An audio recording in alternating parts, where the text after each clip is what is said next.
ಜೇವರ್ಗಿ ತಾಲೂಕಿನಲ್ಲಿ ಓರ್ವ ಗಂಡ ತನ್ನ ಹೆಂಡತಿಯನ್ನ ಮಚ್ಚಿನಿಂದ ಕೊಲೆ ಮಾಡಿದಂತಹ ಘಟನೆ ನಡೆದಿದೆ. ಮಚ್ಚು ಅಥವಾ ಕೊಡಲಿಯೋ ಏನೋ ಒಟ್ಟಿನಲ್ಲಿ ಒಂದು ಆಯುಧದಿಂದ ಕೊಚ್ಚಿ ಕೊಲೆ ಮಾಡಿದ್ದಾನೆ. ಯಾಕೆ ಈ ರೀತಿಯಾಗಿ ಮಾಡಿದ್ದಾನೆ ಅಂತ ಹೇಳಿದ್ರೆ, ಹೆಂಡತಿಯ ಮೇಲೆ ಆತನಿಗೆ ಅನುಮಾನ ಇತ್ತಂತೆ. ಆಕೆಯ ಶೀಲವನ್ನ ಶಂಕಿಸಿದಂತಹ ಗಂಡ ಇದೀಗ ಆಕೆಯ ಕೊಲೆಗೆ ಕಾರಣನಾಗಿದ್ದಾನೆ. ಅಷ್ಟಕ್ಕೂ ಏನಾಯ್ತು ಘಟನೆ ಅಂತ ಹೇಳಿದ್ರೆ, ಕಲಬುರಗಿ ಜಿಲ್ಲೆಯ ಜೇವರ್ಗಿ ತಾಲೂಕಿನ ಒಂದು ಹಳ್ಳಿಯಲ್ಲಿ ಇವರು ವಾಸ ಮಾಡ್ತಾ ಇದ್ರು. ಈಗಾಗಲೇ ಆಕೆಗೆ 3 ಮಕ್ಕಳು ಕೂಡ ಇತ್ತು. ಆದ್ರೂ ಗಂಡನಿಗೆ ಏನೋ ಒಂದು ಅನುಮಾನ, ಅದು ನಿಜವೋ ಸುಳ್ಳು ಗೊತ್ತಿಲ್ಲ, ಗಂಡನಿಗೆ ಆಗಾಗ ಅನುಮಾನ ಕಾಡ್ತಾ ಇತ್ತು. ಜೊತೆಗೆ ಗಂಡ ಮದ್ಯವ್ಯಸನಿ ಆಗಿದ್ದ, ವಿಪರೀತವಾಗಿ ಕುಡಿತಾ ಇದ್ದ.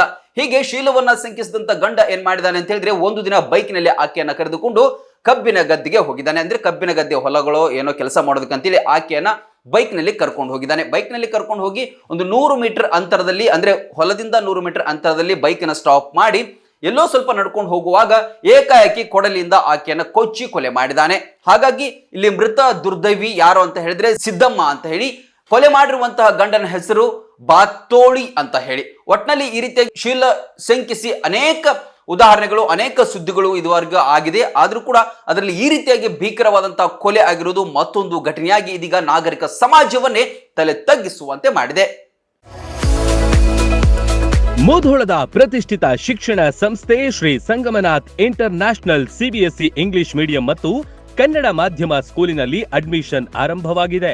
ನುರಿತ ಬೋಧಕರು, ಡಿಜಿಟಲ್ ಕ್ಲಾಸ್ ರೂಮ್, ಸುಸಜ್ಜಿತ ವಿಜ್ಞಾನ, ಗಣಿತ, ಕಂಪ್ಯೂಟರ್ ಲ್ಯಾಬ್ಗಳು, ವಿಶಾಲವಾದ ಆಟದ ಮೈದಾನ, ಸ್ಕೂಲ್ ಬಸ್ ಸೌಲಭ್ಯಗಳಿವೆ. ಇಷ್ಟೇ ಅಲ್ಲದೆ ವಸತಿ ಶಾಲೆಗಳಿಗೆ ಆಯ್ಕೆಯಾಗಲು ಬೇಕಾದ ಉಚಿತ ಕೋಚಿಂಗ್ ನೀಡಲಾಗುತ್ತೆ. ಸುಂದರ ಪರಿಸರ ಮಕ್ಕಳ ಕಲಿಕೆಗೆ ಮುದ ನೀಡುವಂತಿದೆ. ನರ್ಸರಿಯಿಂದ 10ನೇ ತರಗತಿ ತನಕ ಒಂದೇ ಸೂರಿನಡಿ ಗುಣಮಟ್ಟದ ಶಿಕ್ಷಣ ಕಲಿಯುವ ಅವಕಾಶ ನಿಮ್ಮದಾಗಿಸಿ. ಸತತ 13 ವರ್ಷಗಳಿಂದ ಎಸ್ಎಸ್ಎಲ್ಸಿಯಲ್ಲಿ 100% ಫಲಿತಾಂಶ ಬಂದಿದೆ. ಕ್ರೀಡೆ ಹಾಗೂ ಸಾಂಸ್ಕೃತಿಕ ಕಲಿಕೆಗೂ ಹೆಚ್ಚಿನ ಒತ್ತು ಕೊಡುತ್ತೇವೆ. ನಿಮ್ಮ ಮಕ್ಕಳ ಉಜ್ವಲ ಭವಿಷ್ಯವೇ ನಮ್ಮ ಗುರಿ.